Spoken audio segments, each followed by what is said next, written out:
সমাগত ৭৬ সংখ্যক গণৰাজ্য দিৱস আৰু দেশৰ বিভিন্ন প্ৰান্তত চলিছে গণৰাজ্য দিৱসৰ ব্যাপক প্ৰস্তুতি আৰু ব্যতিক্ৰম নহয় কাছাৰ জিলাও। আৰু মই বৰ্তমান উপস্থিত আছোঁ শিলচৰ চহৰৰ পুলিচ পেৰেড গ্ৰাউণ্ডত। আৰু ইয়াতে আপোনালোকে দেখি আছে যে অসম আৰক্ষী, CRPF, NCC সহ বিভিন্ন স্কুলৰ পঢ়ুৱাসকল ইয়াতে অনুশীলনীত ব্যস্ত আছে। আৰু দীৰ্ঘ কেইদিনৰ পৰা এইদৰে দেখা গৈছে গণৰাজ্য দিৱসৰ ব্যাপক প্ৰস্তুতি চলিছে সমগ্ৰ দেশ তথা ৰাজ্যৰ লগতে শিলচৰ চহৰতো।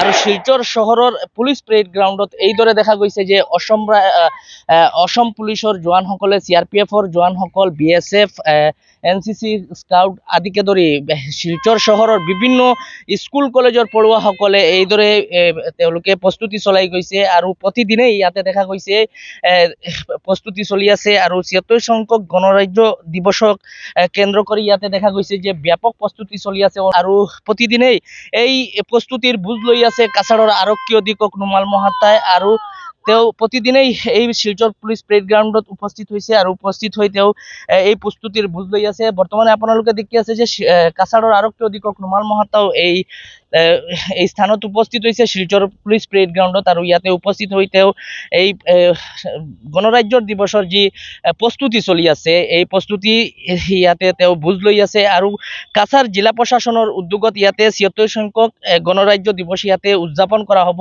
শিলচৰ পুলিচ পেৰেড গ্ৰাউণ্ডত। আৰু শিলচৰৰ এই পুলিচ পেৰেড গ্ৰাউণ্ডত যোৱা কেইদিন ধৰি দেখা গৈছে যে অসম আৰক্ষী, CRPF, BSF, NCC স্কাউট সহ বিভিন্ন স্কুল কলেজৰ পঢ়ুৱাসকলে প্ৰস্তুতি চলাই গৈছে। আৰু ইয়াতে উপস্থিত আছে কাছাৰৰ আৰক্ষী অধীক্ষক। মই তেওঁৰ মন্তব্য লোৱাৰ চেষ্টা কৰিম। আচ্ছা ছাৰ, গণৰাজ্য দিৱসক কেন্দ্ৰ কৰি ব্যাপক প্ৰস্তুতি চলিছে, শিলচৰত কেনেকুৱা চলিছে, কি প্ৰস্তুতি? বিগত বৰ্ষৰ দৰে এইবাৰো আমাৰ গণৰাজ্য দিৱস উলহ মালহেৰে ৰাইজে পালন কৰিব। আমাৰ এতিয়ালৈকে আমাৰ পেৰেড প্ৰেক্টিচ চলি আছে। ইয়াত 29টা কণ্টিনজেণ্টছ আমাৰ আছে। BSF আছে, CRPF আছে, আমাৰ স্কাউটৰ স্কোৱাডৰ আছে, জিলা আৰক্ষীৰ আছে, তাৰপিছত 6 APBN কাঠালৰ আছে। এনেকৈ কৰি আমাৰ ইয়াত 29টা কণ্টিনজেণ্ট ছাত্ৰ ছাত্ৰীসকল আছে আৰু তেওঁলোকে খুব আগ্ৰহেৰে ইয়াত অংশগ্ৰহণ কৰিছে। গতিকে 29 কণ্টিনজেণ্ট আছে। এইটো এটা বৃহৎ সংখ্যক ছাত্ৰ ছাত্ৰী লগতে আমাৰ পুলিচ প্ৰশাসন আৰু অৰ্ধসামৰিক বাহিনী ইয়াত অংশগ্ৰহণ কৰিছে।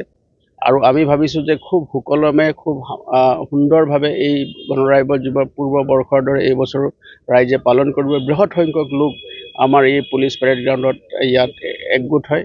আৰু আজি আমাৰ এই যি আমাৰ প্ৰস্তুতি আছে, সকলো ধৰণৰ জিলা প্ৰশাসনৰ লগতে আৰক্ষী প্ৰশাসনৰ আমি সকলো ধৰণৰ প্ৰস্তুতি আমি চলাই আছোঁ যাতে সুকলমে আৰু শান্তিপূৰ্ণভাৱে জিলাখনত গণৰাজ্য দিৱস উদযাপন হয়। তাৰ কাৰণে আমি সকলো ধৰণৰ ব্যৱস্থা আমি গ্ৰহণ কৰিছোঁ। আৰু জিলাখনত যাতে কোনো ধৰণৰ কুটাঘাতমূলক কাৰ্য যাতে কোনো দুষ্কৃতিকাৰী লোকে ঘটাব নোৱাৰে, তাৰ কাৰণে সকলো ধৰণৰ আমি ব্যৱস্থা গ্ৰহণ কৰিছোঁ।